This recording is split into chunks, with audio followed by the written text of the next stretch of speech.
ఇప్పుడు అందరి ఫోకస్ ప్రముఖ యూట్యూబర్ హర్ష సాయి పైన ఉంది.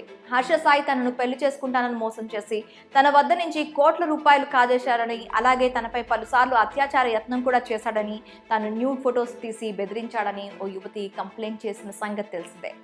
ఈ క్రమంలో పోలీసులు అనేక కోణాలలో ఈ కేసుపై దర్యాప్తు కొనసాగిస్తున్నారు. అటు హర్ష సాయి లాయర్, ఇటు ఆ బాధితుడు యువతి లాయర్ ఇద్దరు కూడా ఎవరికి వారు ఏ తప్పు చేయలేదంటూ మీడియా ముందు చెప్తున్నారు.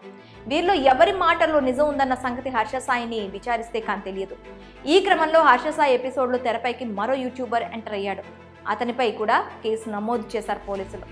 అయితే హర్ష సాయి నన్ను నిండా ముంచేశాడు, చచ్చిపోతా అంటూ మరో బాధితుడు విలపిస్తున్నాడు. దానికి సంబంధించిన విషయాలను చూసేద్దాం. అసలు హర్ష సాయి వివాదం మొదలైంది ఒక సినిమా విషయంలో అని ఇప్పటికే అనేక కథనాలు వినిపించాయి. అయితే ఇప్పుడు ఈ వివాదంలో హర్ష సాయి బాధిత యువతితో పాటు ఆ మూవీకి కో ప్రొడ్యూసర్ కూడా ఇరుక్కున్నాడు.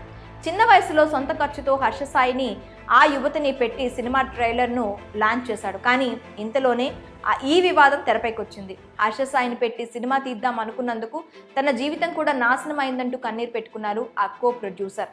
తాను సూసైడ్ చేసుకునే పరిస్థితిలో ఉన్నానంటూ ఆ వ్యక్తి హర్ష సాయికి మెసేజ్ కూడా పెట్టినట్టు చెప్పుకొచ్చాడు ఆ బాధితుడు. మరి ఇంకా ఈ కేసు విషయంలో ఎంతమంది బయటకు వస్తారో, ఎలాంటి విషయాలు బయటకు వస్తాయో తెలియాల్సి ఉంది. ప్రస్తుతం పోలీసులు మాత్రం ఈ కేసు విషయంలో పూర్తి వివరాలను వెలికి తీసేందుకు ప్రయత్నం చేస్తున్నారు. హర్ష సాయి కూడా తాను ఏ తప్పు చేయలేదని, నిజాలు త్వరలోనే బయట వస్తాయని పోస్ట్ చేశాడు. కానీ ఇప్పుడు ఆ బాధిత యువతి తరపు నుంచి ఒక్కొక్కరు బయటకు వస్తున్నారు. సినిమా విషయంలో మొదలైన ఈ వివాదం ఎక్కడి వరకు దారితీస్తుందో తెలియదు. ఈ కేసులో ఎప్పుడు ఏ విషయాలు బయటపడతాయో అని అందరూ ఉత్కంఠగా ఎదురు చూస్తున్నారు.